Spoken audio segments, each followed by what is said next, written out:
Just that premium shit. On second down, they will run it, they will to Sanders. Meanwhile, he's still on his feet. Miles Sanders is a foot race to the 30. Can he go all the way? The answer is Welcome back to the Select Start Fantasy Football Podcast. I am your host and moderator, Ace, back with the usual suspects, three of the most battle-tested fantasy footballers out there. Kosher Killer, Big Baller Ed, Nye, that's Ian spelled backwards. How we doing, fellas? We gonna need another take? No, I'm just messing. Jones! Oh, You guys are oblivious to that, but it literally behind the took scenes. me We do intro. Our intros usually take us 20 takes, but then the rest of the show is one take. So yeah, for those of you guys It that don't know evens what it's out. like, it's all about the introduction. all about it. butter. You got to nail the introduction, and everything else is just butter. Okay, week 14 is in the books. It was a running back week in the first round of the playoffs. So if you had Derrick Henry or Jonathan Taylor or Miles Sanders, you probably won your matchup. Those guys accumulated for 6 total touchdowns. And I guess I will use that to segue us into our top performers. We're going to get straight into it. Miles Sanders, as I mentioned, he had the 2 CDs. He had 115 yards at a clip of 8.2 yards a carry and over 30 fantasy points, or at least in our scoring settings. He looked healthy and explosive, and I think it's safe to say probably his best pro performance, man. He really did look dynamic, and he gets roses because he did that against a really good Saints defense. And then my second guy, I'm going to go 3 lockers down. I'm going to mention his QB, Jalen Hurts, who in his first pro start not only got the W, but went 17 for 30, really managed the game well. Also rushed for over 100 yards, averaging 5.9 yards a carry, and over 15 fantasy points. Not bad in his first pro start. He was a top 10 quarterback play this week in his first start. Guys, what do we make of this Jalen Hurts madness? I'll start with you, Nye. It was a very solid start, and honestly, when you look back on it, it's kind of what you kind of expected out of Jalen Hurts. You know, he was able to go out there and give fantasy owners a pretty good day. He threw for over 150 yards. He added a touchdown. He wasn't as efficient throwing the football, but when you can add 100 yards on the ground, you know that's going to give him a great floor, which makes fantasy owners, more confident to start him coming next week. If you survive this week with Jalen Hurts, more than likely you're probably going to play him again. They get a pretty good opponent in Arizona. It shouldn't be as tough as it was last week.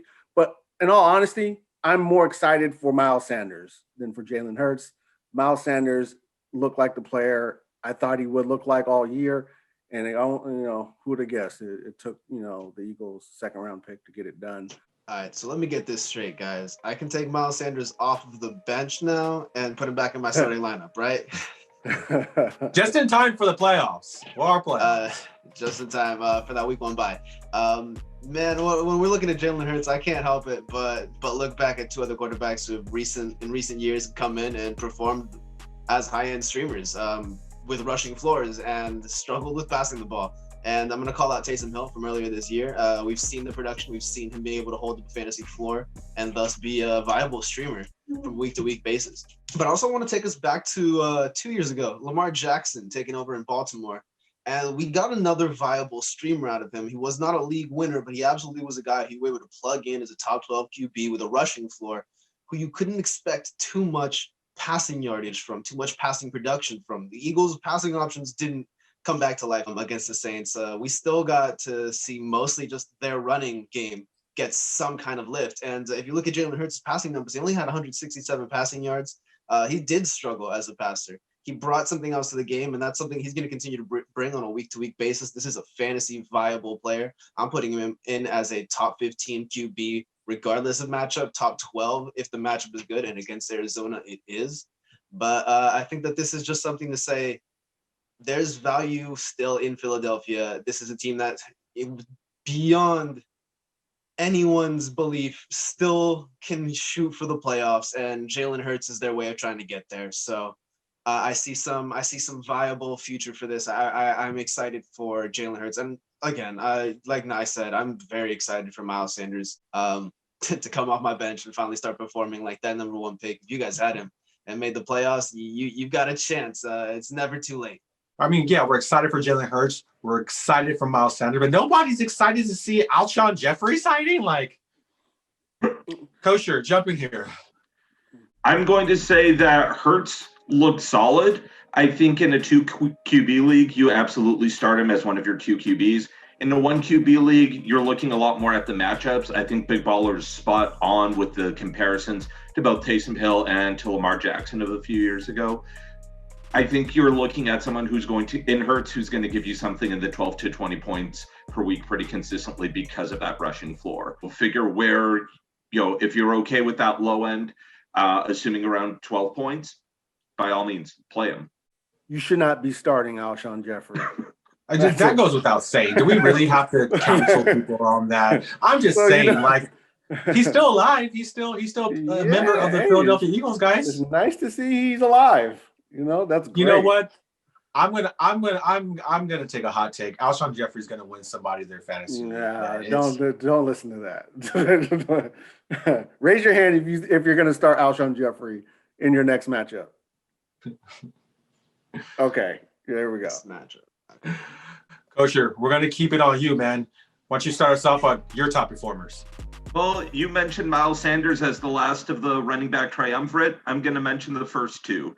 Derrick Henry, monster game, 26 carries, 215 yards, and 2 scores. And the 2 scores we saw split between, or each of the running backs gained that, but 215 yards is a beastly effort. Jonathan Taylor, 20 carries, $150, and 2 scores. It was a great day for the running backs, like you mentioned. And, we're giving Miles Sanders his roses. Derrick Henry and Jonathan Taylor damn well deserve some roses, too. Great picks, Kosher. Great picks. Top performers, Big Baller Ed. All right, so my 2 top performers, I picked some guys who were especially personal to me. For those of you guys, so we do play in the Select Start League.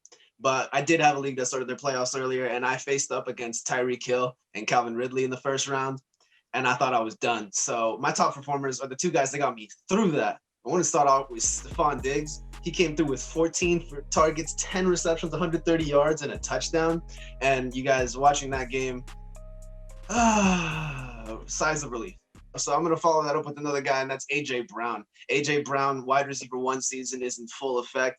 Derrick Henry, I love that he's on this team because, man, there's these 2 guys that are just absolute fantasy and real life football, like demigods. 9 targets, 7 receptions, 112 yards, and again, a touchdown. He's been doing that too, by the way, guys. He's got a touchdown in almost every game that he's been fully healthy.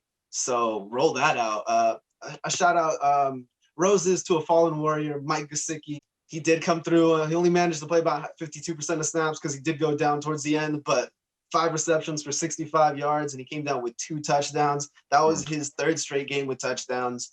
It's going to be sad to see that they're not going to have him this week. It seems unlikely. They might have Devontae Parker back, but Jakeem Grant also seeming unlikely. So Mike Gesicki would have been a really, really nice bonus for Tua Tagovailoa to have facing off in his first time against Bill Belichick. And finally, I'm going to give you guys an IDP top performer who, by gosh, I wanted to get him into my lineup, guys. I really, really did. And I stared it down and I said, no, I can't sit Myles Garrett. I should have. Because Chase Young absolutely went ballistic. 6 tackles, he had a sack, he forced a fumble, he recovered a fumble, and he ended up with over 22 fantasy points. Chase Young and the football team and this defensive line have been performing. And anybody who's got something invested in the football team's defensive line, you guys are definitely benefiting from it. But Chase Young is definitely a top performer for me this week. Yeah, Chase Young played like an absolute beast. And yeah, man, we got to give Mike Gesicki his roses, man. What a tough break. Man, that second touchdown was like, it was the flukiest thing, but like only a guy with the athletic ability of a Mike Gesicki could even put himself in remote position to even salvage that throw for any sort of completion. But, he cashed in with the touchdown. Nye, top performers. But I'm going to go with another player I have on my roster. Obviously, if you have any of these guys on your roster, more than likely you probably – advanced in your playoff. But I'm going to roll with Travis Kelce, probably a player we haven't talked much about this year because he's so automatic. But I'm going to give him his recognition right now. He had 8 catches for 130 yards. He got in the end zone once again. This is his third straight game over 30 points. He's been money. He's been a set it and forget it guy.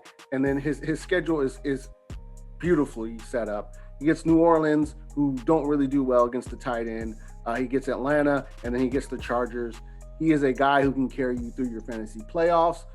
Set it and forget it guy. Just mentioning him now to give him his recognition, because I don't feel like I've talked about enough about him this year. But he truly is the cream of the crop at tight end. And my second guy, Brandon Ayuk, who had a very good day against the Washington football team, even though they couldn't get in the end zone, or he couldn't get in the end zone.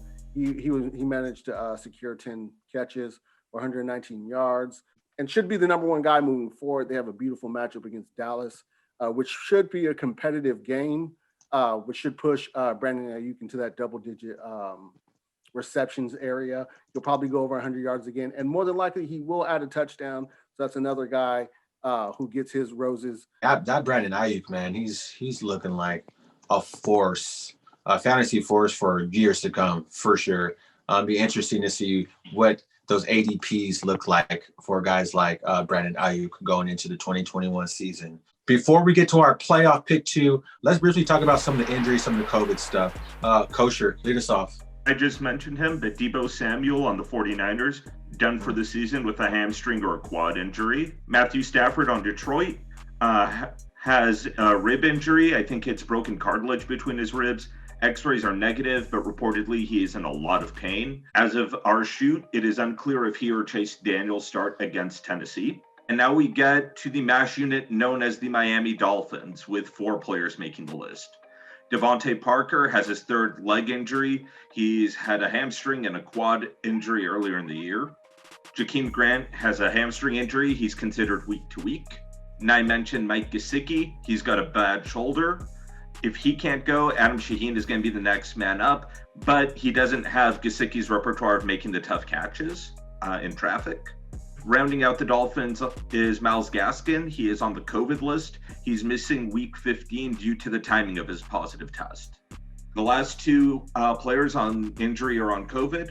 Antonio Gibson is likely out again this week with the toe injury. And Christian McCaffrey has not been officially ruled out for 2020, but whether he plays this week depends on how much he actually practices. Let's circle back. Deebo Samuel, I mean, first play of the game, he leaves. Like, God, man, I just feel like Deebo Samuel has had just the worst luck this year. Obviously, 49ers in general, it's been well documented, the health issues plaguing that team. And you're a Deebo Samuel owner. Talk us through it, man. Oh, it's obviously frustrating, especially if you decided to hold on to Deebo, and you finally got him back, and he was, starting to play well, and he gave you a few good games, and he's coming up with this great matchup against the Cowboys. Everybody's been feasting on the Cowboys. I expected nothing less from Deebo to feast on the Cowboys with another 20-plus point performance, and yeah, it just sucks, and Kosher will probably say, as a 49ers fan, like, it really just does suck. These guys can't stay healthy. I worry for Brandon Ayuk. Like, could he be next? But in all seriousness, like, it's very disappointing. And, not because he's not a talented or not a talent, or not that, he has the ability. It's just, sometimes you just have those years where you just can't get your body right. And, especially coming off the injury, the foot injury he was coming off of, it was going to be, an uphill battle. And, he stayed out as long as possible, and he thought he came back healthy. And, it's just one of those years. But, I expect Deebo to get healthy and be back and be back in fantasy relevance next season. But for those who lost Deebo this year, it definitely is a blow considering his playoff schedule. Do you even consider investing in other 49er pass catchers, Richie James, Kendrick Bourne? No. Or is it a wrap outside of Brandon Ayuk? Yeah, I think maybe Jordan Reed. Maybe Jordan Reed. But Kittle is supposed to come off of IR, so and that's the thing. Like for most people, like next week would be most players' fantasy championship. Is Kittle going to be back then? Probably not. maybe a week 17 return for those who play in leagues where you play your championship game week 17. You could probably maybe look forward to that. But even in that scenario, with the 49ers kind of on the outside looking in the playoff picture, how many snaps do you really feel like George Kittle's going to get, even if he plays? So maybe Jordan Reed, Richie James might be like a deep, dart throw next week against Dallas. I think there is a deep sleeper on this team, and that is Jerick McKinnon. Definitely hinges a little bit on Raheem Mostert's status. His MRI came back. Well, I didn't like the way Kyle Shanahan phrased it. Shanahan said that it could have, like I said, he was like, well, it could have been worse. Like, it could have been, like, it wasn't the worst. It wasn't terrible. He'll probably play this weekend. But that kind of, look up the quote. I'll find it someday, but not tonight, apparently. But it really does lend you to believe that there's something wrong with Raheem Mostert's ankle, but that he's going to play through it. I do believe, though, that Jerick McKinnon has the potential to be a deep sleeper, given his role earlier this year. When Debo was out, Jerick McKinnon was getting those pass catching, those short receptions. I think that this is something that he could pick up again, being that short reception guy. Brandon Ayuk isn't necessarily that guy. Brandon Ayuk is a little bit more of a classic receiver. Richie James and some of their other deeper receivers are also not that style of receiver. Jordan Reed has been on the field, and they've been going away from him. I don't see that really changing. He's not a Kittle. Yes, they like their tight end, but he's just simply not George Kittle. If you're really looking for who those extra receptions that are leaving Debo Samuel, especially those receptions that were happening close to the line of scrimmage, I think Jerick McKinnon might be a good bet. If you're in a deep league, want to take a flyer on somebody. Switching gears a little bit, Matthew Stafford is looking like Chase Daniel might get the start. Coach, do we feel confident about Chase Daniel, or how does that affect, pass catchers and other skill positions in Detroit? Does that seemingly open the door for guys like DeAndre Swift? We getting Swifty this week? What's up? I think Detroit's going to rely on DeAndre Swift and the running game a lot more if it's Chase Daniel under center. I think you downgrade receivers or pass catchers like Hawkinson. We don't know if Golladay is going to be back. And even Jones, who I'm a big fan of, I think you downgrade them because there's a lower ceiling with Chase Daniel, and we don't know how well he's going to do against a stout Tennessee Titans pass defense. We talked about Antonio Gibson last week briefly, while you talked about maybe McKissick being the plan there, or just kind of fading off handicaps in general. We saw mixed results from Peyton Barber and McKissick last week. If Antonio Gibson does miss this week, do we feel any more confident about J.D. McKissick or Peyton Barber going against Seattle? No, quite honestly, the only thing that had me interested in McKissick would have been Alex Smith. Alex Smith has been peppering McKissick with targets, and McKissick was a viable play until Antonio Gibson started to impede into his role. With Antonio Gibson out, I thought McKissick would once again be that PPR target hog. But with Alex Smith going down and Dwayne Haskins finishing up the game, it did limit McKissick's performance last week. And it doesn't seem likely that Alex Smith is going to hit the field again this week with Dwayne Haskins under center. I don't want anybody in the Washington offense at all. At that point, Logan Thomas is a high-end tight end 2 to me. And Terry McLaurin is up in the air because, he might be hyper-targeted, but how many of those targets are going to be close enough for him to catch? I'm actually going to recommend maybe Peyton Barber as a streamer this week, only because that Seattle run defense is frankly one of the worst, or not one of the worst, but they are down there. This Washington defense probably will do enough to keep them in the game long enough to where Peyton Barber can be a factor, especially down near the goal line. C-Mac, the saga that is C-Mac and his injury status. He was supposedly coming back 2 weeks ago. Then it looked really good last week until it wasn't good. And that worked out for me because I signed Mike Davis and he went a long way in getting me into the playoffs. I am going to again recommend Mike Davis if he does end up getting the call and C-Mac's out. I think Mike Davis is going to be a great play. A little bit more of a resurgence for him maybe down the stretch. I'm hoping. C-Mac, you take your time. All right, let's get it. Playoff pick 2, waiver wire additions or matchup plays. I will start with you, Nye. I'm gonna go with Adam Shaheen in substitution for Mike Gesicki. Do I think he's gonna go out there and be Mike Gesicki? No, I don't. But, in a lot of fantasy leagues, a lot of teams are streaming tight ends. Adam Shaheen could be in a position where he's able to take some of that target share that Mike Gesicki has had and turn it into a pretty productive day. I mean, we've seen Mike Gesicki go bonkers the last few weeks. I'm not talking about anything like Mike Gesicki's been doing, but Adam Shaheen might be able to go out there and give you a nice, solid tight end day. Big baller Ed, pick 2. Well, I think I'll bounce on that and call out another tight end, Irv Smith Jr. I know that he performed last week against Tampa Bay, only had 4 receptions, 63 yards, and a score. That's great tight end production. But what I've heard a lot of this week, just from different analysts, different podcasts, different YouTubers all over the place, is you can't trust Irv Smith if Kyle Rudolph is back. Kyle Rudolph was a streamer 2 weeks ago when Irv Smith was out, and he gave you nothing. And what I'm here to say is I think that you can trust Irv Smith regardless of Kyle Rudolph. Irv Smith was drafted to be this guy. Irv Smith was drafted to come in and start taking receptions away from Kyle Rudolph. He was doing that earlier this season before he went down. He was starting to amass consistent production, and then he got injured, and Kyle Rudolph had a good week, and then Kyle Rudolph disappeared because, apologies to Kyle Rudolph, you've had a great career, but it's on the back end. And Irv Smith's got a fantastic matchup this week, guys. Just about any other time that you're looking for a streamer at the tight end position, you're looking for who's the tight end playing against the Chicago Bears. It's Irv Smith.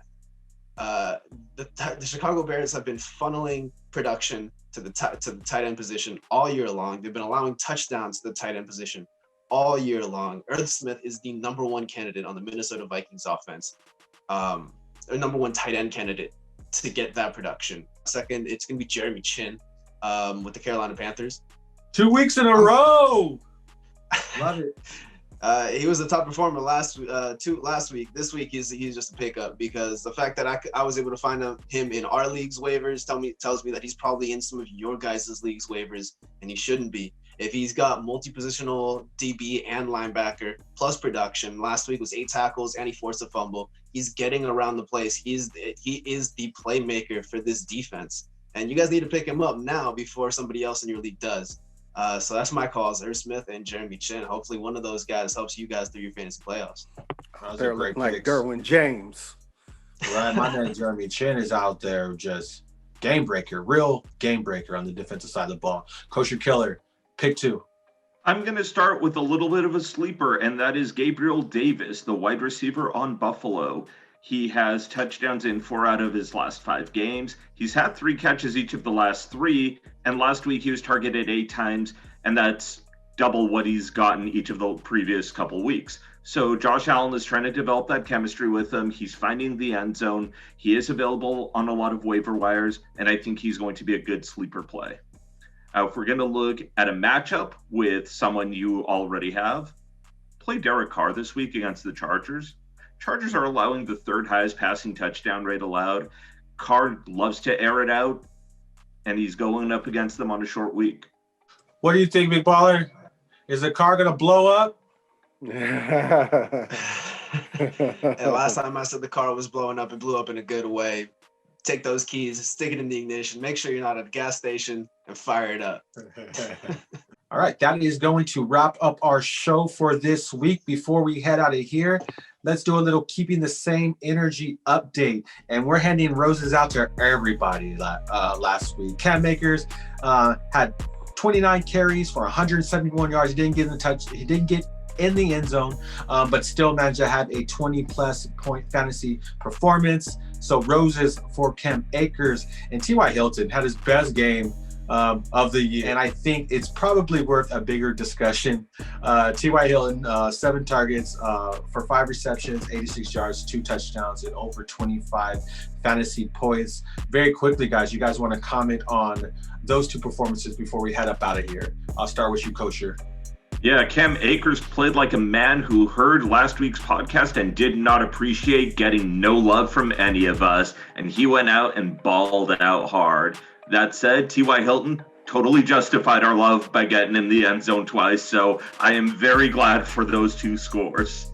I thought that we were up to some Sean McVay shenanigans, and I guess I gotta say I'm glad that we weren't, because Cam Akers performing like that was a lot more fun than watching any kind of Malcolm Brown touchdown vulturing baloney that could have happened otherwise. I guess I'm just happy that they both performed that way, because Ty, it's been a rough season for Ty, and it's been a rough season for Cam Akers as well. Just inconsistent up until this point. See them both break through, and kind of, talent will usually shine at the end of the day, and they're both showing off. So that's all I gotta say. Shout out to them. Like, shout out to their owners too, who played them, because you guys are reaping benefits.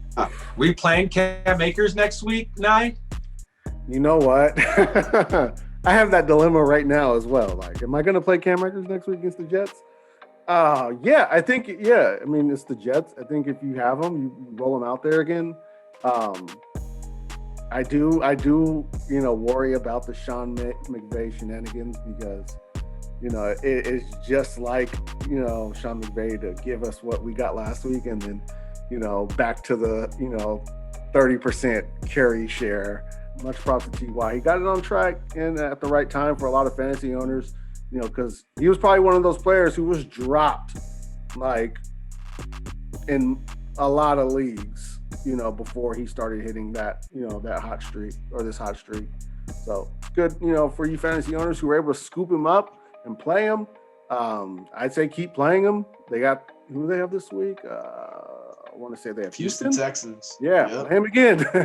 They have to coin that McShay malarkey. Oh no, McShanigans. Shenanigans? Kyle Shanahan is there Shenanigans. too. Kyle Shanahan is there too.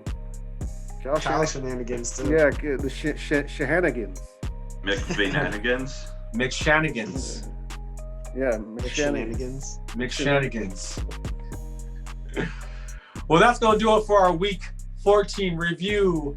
Week 15 primer. What a week it was. I barely inched into the playoffs. I have a buzzsaw awaiting me, but I'm feeling good. Now that the playoffs are here, on our way out, how we feeling? We feeling good? It's Drew time in the consolation bracket. Tua and Drew Lock, baby. Drew time. Hey, want to thank you guys for tuning in again. Appreciate you guys. Make sure you guys like, comment, share, subscribe, all that good stuff. Hit that notification bell. For me, for Kosher Killer, for Big Baller Ed, for Nah, we are Select Star Fantasy Football Podcast. And I did pronounce T.Y. Hilton correctly this week. We out.